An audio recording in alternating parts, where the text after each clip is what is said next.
যেমন কালো, কামলিওয়ালার চুল মোবারক কালো, তো পাপড়ি কাটা রাখলেন কেন? গরমকালে তো আমরা চুল ফিনিশিং করে ফেলি, চূড়া করে ফেলি, কিন্তু আমার নবী পাপড়ি কাটা রাখলেন কেন?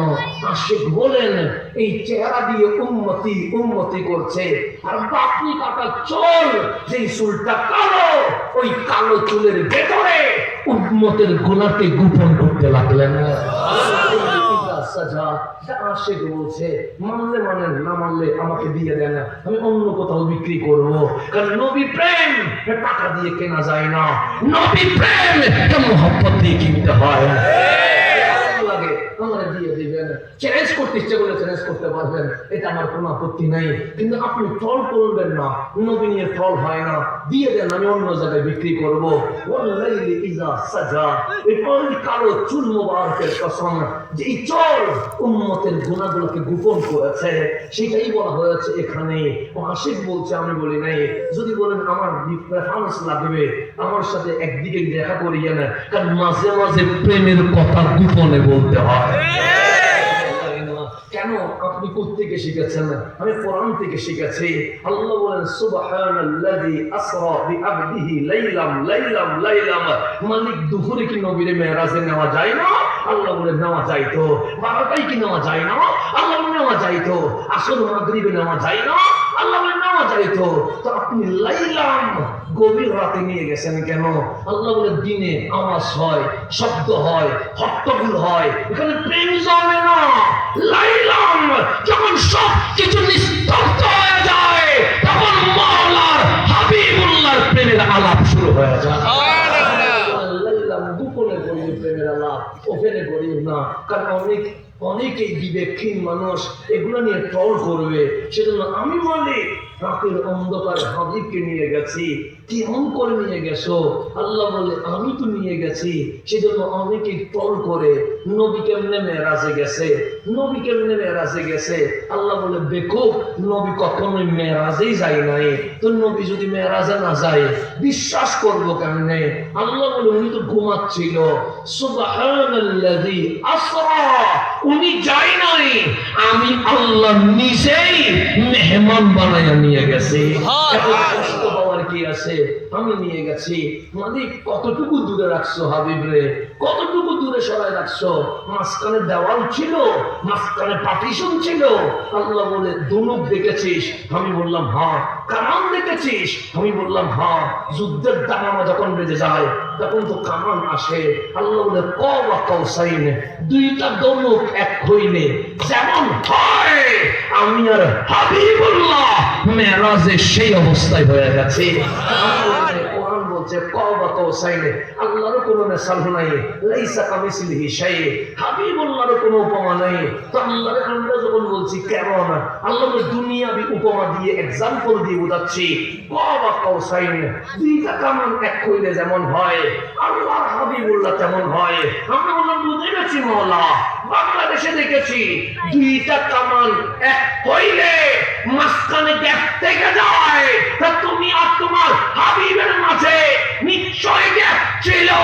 আল্লাহ বলে বান্দারে না না না, কওয়া কওসাইন, জমিনে দুইটা কামান এক হলে মাঝখানে গ্যাপ থাকে, আর আদানা ওই গ্যাপ মিশায়া আল্লাহর হাবিবুল্লাহ একাকার হয়ে গেছে।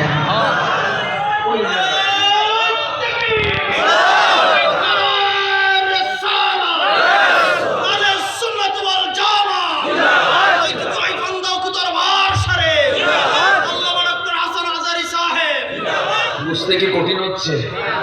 একটু দরবার আসছি তো, একটু প্রেমের আলোচনা করলে ভালো লাগে না।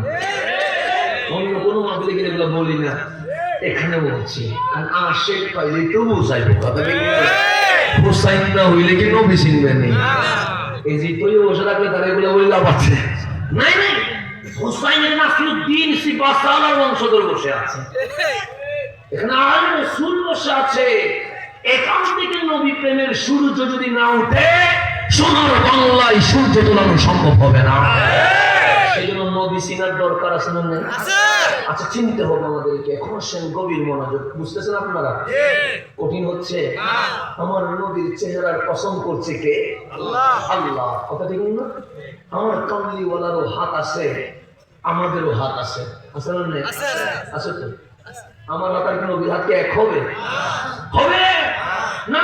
হুদাইবিয়ার জায়গার মধ্যে আমার রাসূল সাল্লাল্লাহু আলাইহি ওয়াসাল্লাম হুদাইবিয়ার জমিনে আমার কামলিওয়ালা যখন বসে গেছে, 1400 সাহাবী আমার রাসূলের সাথে বসে আছে।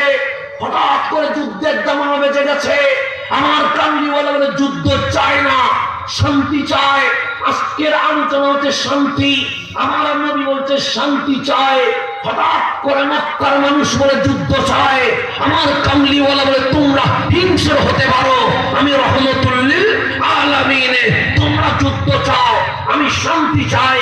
হযরতে উরওয়া তখন মুসলমান হয় নাই, মক্কাবাসীর প্রতিনিধি হইয়া আমার নবীর দরবারে যখন এসে গেছে, আমার কামলিওয়ালা বললেন, ওগো আমার উসমান, আপনি একটু মক্কার ভেতরে যান। কেন? মক্কাবাসী মুখে বলে একরকম, ভেতরে কাজ করে আরেক রকম, তাদের বিশ্বাস করা যায় না। এখানে বলবে শান্তি, ভেতরে রান্দা নিয়ে বসে থাকতে পারে, ছুরি তরবারি পিস্তল নিয়ে বসে থাকতে পারে। আপনি গিয়ে একটু দেখে আসেন মক্কার ভেতরে তারা কোনো যুদ্ধের জন্য হামলা করতে প্রস্তুত হয়েছে কিনা। আমি যদি আপনারে বলি ওখানে শত্রুপক্ষ আছে, দেখে আসেন, আপনি বলবেন আমার ভয় হয়, একলা যাব না, গেলে 100 জন যাব। উসমান যুন্নুরাইন ডানেও দেখে নাই, বামেও দেখে নাই, একলা মক্কার ভিতরে চলে গেছে। এটার নাম নবী প্রেম। এটার নাম কি প্রেম? নবী প্রেম। উসমান যুন্নুরাইন রাদিয়াল্লাহু তাআলা, উনি কি নবী বেশি চিনবে না আমি বেশি চিনব? উনি বেশি চিনবে তো নাকি? ওনার যখন মক্কার ভিতরে ঢুকে গেছে, মক্কার মানুষ বলছে, ওসমান লা তাখাফ, ওসমান তুমি ভয় পেও না। কেন? তোমার সাথে আমাদের কোনো ঝামেলা নাই, ঝামেলা হচ্ছে তোমার নবীর সাথে। একদিন কেন, যদি 1 মাসও থাকো আমরাই মেহমানদারি করব। কেন? তোমার উপকার আমরা কখনো ভুলতে পারবো না।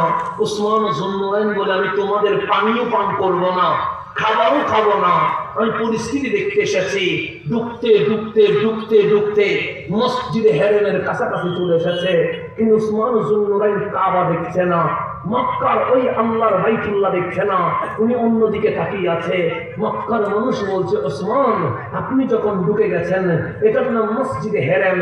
আপনার নবী বলেছে 1 রাকাতে 1 লাখ সওয়াব পাওয়া যায়, নামাজ পড়েন, মানা দিব না, এটার নাম কাবা, তাওয়াফ করেন, নিষেধ করব না, লাব্বাইক আল্লাহুম্মা লাব্বাইক করেন, আমাদের কোনো আপত্তি নাই। উসমান যুন্নুরাইন বলছে, নামাজ যদি পড়তে হয় নবীর পিছনে পড়ব, আজকে কাবা দেখব না। কেন? আজকে যদি কাবার সামনে দাঁড়ায়া তাওয়াফ করি, কাবার সামনে হবে কিন্তু মদিনাওয়ালা পিছনে হয়ে যাবে। নবীকে পেট দিয়া আমি ওসমান কখনো খানায়ে কাবার তাওয়াফ করতে পারবো না। আজকে আমার বাংলাদেশে ফতোয়া দিচ্ছে, কাবা গেলে নাকি মদিনায় যাওয়া যাবে না।